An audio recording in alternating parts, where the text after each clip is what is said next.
নমস্কার, আমি ডক্টর রোহিত গুরগুটিয়া। আমি নোভা আইভিএফ ফার্টিলিটিতে মেডিকেল ডিরেক্টর হিসেবে কাজ করি। আজকে আমরা কথা বলছি আইভিএফ নিয়ে। আইভিএফ অর্থাৎ ইন ভিট্রো ফার্টিলাইজেশন। আমরা প্রায়শ আজকালকার দিনে শুনতে থাকি আইভিএফ নিয়ে। আইভিএফ প্রসেসটা কি, কেন করা হয়, কাদের করা হয়, এই প্রসেসের সাকসেস বাই কতটা, খরচ কতটা, রিস্ক আছে কি, সেফটি প্রোফাইল কেমন, কমপ্লিকেশন কেমন, এগুলো সবটাই আমরা আজকে জানার চেষ্টা করব। দেখুন, আমরা মনে করি natural way to get pregnant is the best way, but unfortunately সবার কিন্তু ন্যাচারাল মেথডে বাচ্চা হয় না। আজকে তারিখে WHO ওয়ার্ল্ড হেলথ অর্গানাইজেশন বলছে যে প্রায় প্রত্যেকটাই 6টা কাপলে বা দম্পতির মধ্যে একজনের বাচ্চা হতে অসুবিধা হচ্ছে।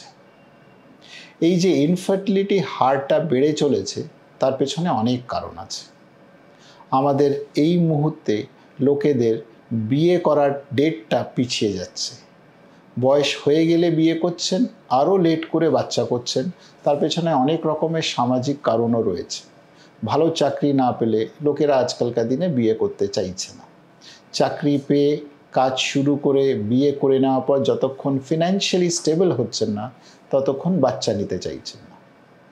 এই পুরো ব্যাপারটাতে প্রবলেম যেটা হয়ে দাঁড়াচ্ছে যে মহিলাদের বয়স অনেক ক্ষেত্রেই অতটাই বেড়ে যাচ্ছে যে ওনাদের ডিমের কোয়ালিটির কোনো ঠিক ঠিকানা থাকছে না, আর সেই কারণে ওনাদের ইনফার্টিলিটি বেড়ে চলেছে।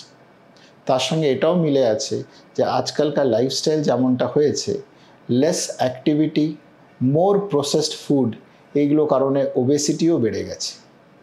Plus diabetes, blood pressure, stress related ইস্যুসগুলো মিলিয়ে, পলিউশন, এগুলো মিলিয়ে ইনফার্টিলিটি বেড়ে গেছে। এই সবকটা কারণের মধ্যে ম্যাক্সিমাম কারণেই এমন যার কোনো চিকিৎসা করা হয়তো সম্ভব নয়। আর ইনফার্টিলিটিতেও ঠিক তাই, আমরা বেশি কিন্তু চিকিৎসা করে ইনফার্টিলিটি সারাতে পারি না। আমাদের কাছে ইনফার্টিলিটি সলিউশন বলতে বেশিরভাগ ক্ষেত্রে কিন্তু কোনো একটা প্রসিজার, সেটা আইইউআই হতে পারে বা আইভিএফ হতে পারে।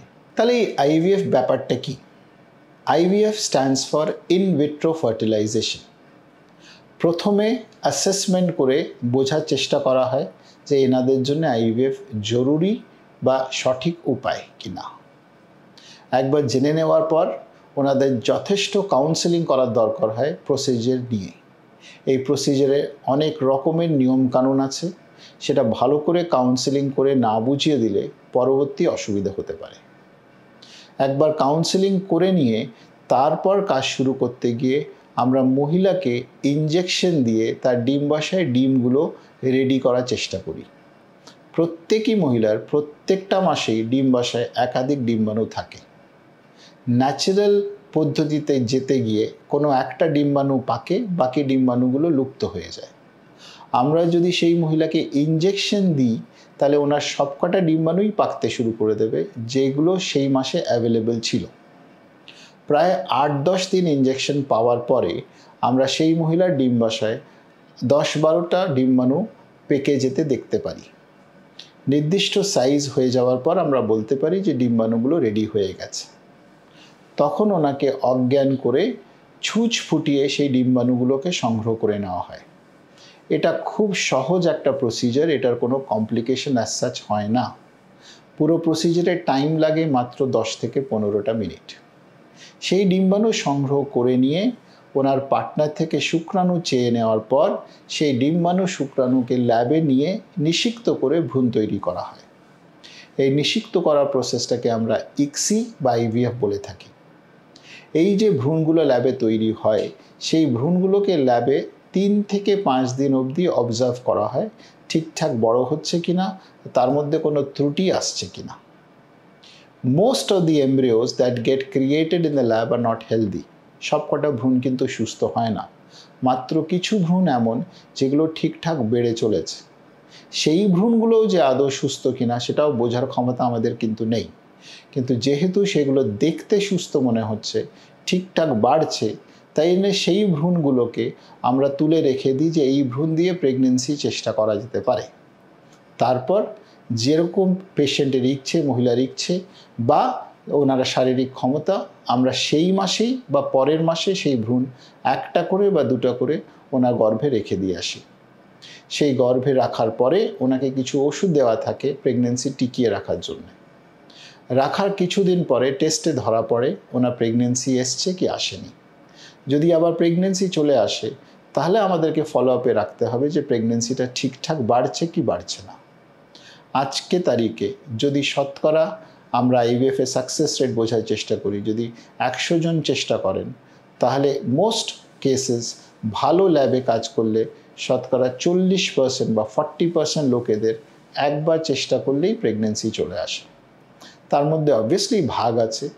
মহিলার বয়স যত কম হবে, ডিমের মান যত ভালো হবে, তার প্রেগনেন্সি চলে আসার সম্ভাবনা তত বেশি।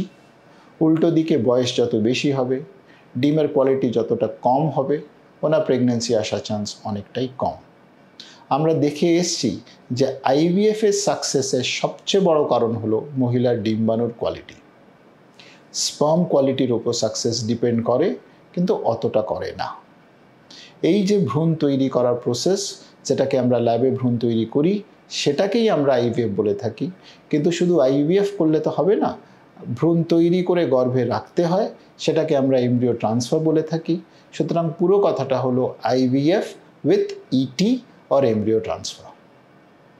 আইভিএফ প্রসেসের খরচ আনুমানিক কতটা পড়তে পারে, এটার কোনো এক লাইনের উত্তর হতে পারে না, কিন্তু বেশিরভাগ ক্ষেত্রে আমরা দেখে এসেছি যে মহিলার যা ওজন বা যা বয়স বা যা ডিমের কোয়ান্টিটি রিপোর্ট, সেই অনুযায়ী ইনজেকশন দিয়ে ডিম পাকানো, তারপর সেই ডিমগুলো সংগ্রহ করে ভ্রূণ তৈরি করা, পরবর্তী সেই ভ্রূণটা গর্ভে রাখা, আর তারপর প্রেগনেন্সি টিকিয়ে রাখার জন্য ওষুধ দেওয়া, এই সব কটা মিলিয়ে খরচ ওনার প্রায় 1.5 লক্ষ টাকা থেকে শুরু করে 2.5 লক্ষ টাকার মতন লাগতে পারে। এই খরচের অনেকটা দিক আছে। কম দামের ইনজেকশন রয়েছে, একটু দামি ইনজেকশন রয়েছে। ল্যাবে আমরা ভ্রূণ কিভাবে তৈরি করছি, ভ্রূণ ভালো কি খারাপ কিভাবে যাচাই করছি, কিভাবে ল্যাবে ভ্রূণগুলোকে রাখা হচ্ছে, তার উপর অনেকটা খরচের মাপ বাড়তে পারে বা কমতে পারে। এইগুলো ডিটেলসে যদি জানতে হয়, সবসময় আপনি নিজের ডাক্তারের সঙ্গে কথা বলে নিলেই ওটা বেস্ট উত্তর আপনি পেতে পারেন। আইভিএফ এর কমপ্লিকেশন কি? আগেকার দিনে যখন আমরা আইভিএফ কম বুঝতাম, আমরা সাকসেস পাগল হওয়ার জন্যে অনেক ক্ষেত্রেই অনেক বেশি করে ভ্রূণ গর্ভে রেখে দিতাম। তাতে কিন্তু মাল্টিপল প্রেগনেন্সি চলে আসতে পারত। আর multiple pregnancy, twin, triplet pregnancy হয়ে গেলে টাইমের আগে বাচ্চা প্রিম্যাচার ডেলিভারি হয়ে যেতে পারে। তাতে কিন্তু বাচ্চাগুলো ছোট থাকতে পারে, তাদেরকে এনআইসিইউতে রাখতে হতে পারে, তাদের আবার অনেক রকমের কমপ্লিকেশন হতে পারে। এইগুলো কারণেই আইভিএফে লোকেরা ভয় পেত যে আইভিএফে সাংঘাতিক কমপ্লিকেশন হয়। এখন থ্যাঙ্কফুলি আমাদের বোঝাটা বেটার হয়েছে। আমরা কিন্তু একটা কি খুব জোর দুটোর বেশি ভ্রূণ দিয়ে থাকি না, তাই জন্য মাল্টিপল প্রেগনেন্সির রেটটা অনেকটা কমে গেছে। ওভেরিয়ান হাইপারস্টিমুলেশন সিনড্রোম বলে আরেকটা ড্রেডেড কমপ্লিকেশন আইভিএফ এর রয়েছে, যেখানে একসঙ্গে অনেক কটা ডিম পাকার জন্যে ডিম্বাশয় সাইজে বড় হয়ে যায়, পেটে জল জমে যায়, শ্বাসকষ্ট হতে পারে। সেটাও আজকালকার দিনে অনেকটা কমে গেছে। এমন ইনজেকশন চলে এসছে যেটাতে ডিম পাকলে পরেও কিন্তু পেটে জল জমে না বা সেই কমপ্লিকেশনগুলো হয় না। এই দুটো কমপ্লিকেশন ছাড়া এমনিতে কিন্তু IVF is a very safe procedure and does not have very many complications. যদি আইভিএফ সেফ না হতো তাহলে বেশিরভাগ উন্নত দেশ, স্ক্যান্ডিনেভিয়ান কান্ট্রিজ, জার্মানি ইত্যাদি দেশে নাগরিকের আইভিএফ ফ্রিতে গভর্নমেন্ট করতেন না। এটাই সবচেয়ে বড় উদাহরণ যে IVF is reasonably safe and effective procedure. তাই জন্য সেই দেশে আইভিএফ প্রসিজারটা অনেক ক্ষেত্রেই কিন্তু তাদের দেশের লোকের জন্য ফ্রি। আমরা আইভিএফ নিয়ে সেই অর্থে নিরাপদ থাকতে পারি that it is not a very complicated procedure. আর একটা প্রশ্ন অনেকজন জিজ্ঞেস করেন যে আইভিএফ 100% যদি সাকসেস না হয় তাহলে কবার চেষ্টা করা উচিত? দেখুন, কবার চেষ্টা করা উচিত বলে কোনো ব্যাপার নয়। মানুষ যতদিন চেষ্টা করতে চায়, যতবার চেষ্টা করতে চায় করতে পারে, কিন্তু যে কোনো জিনিস যদি সাকসেস হওয়ার থাকে প্রথম 3 বারে সাকসেস হয়ে যাওয়ার সম্ভাবনাই সবচেয়ে বেশি। যদি প্রথম 3 বারে সাকসেস না পান তাহলে আপনাকে থেমে বুঝতে হবে বা ভাবতে হবে whether this is the right procedure for you or not।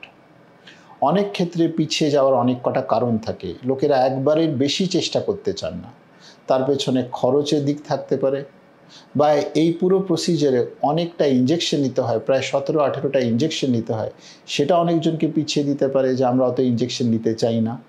As such এই ইঞ্জেকশনগুলো পেইনফুল নয়, কিন্তু একটা ডিসিপ্লিন মেনটেন করে এই ইঞ্জেকশনগুলো নিতে হয়।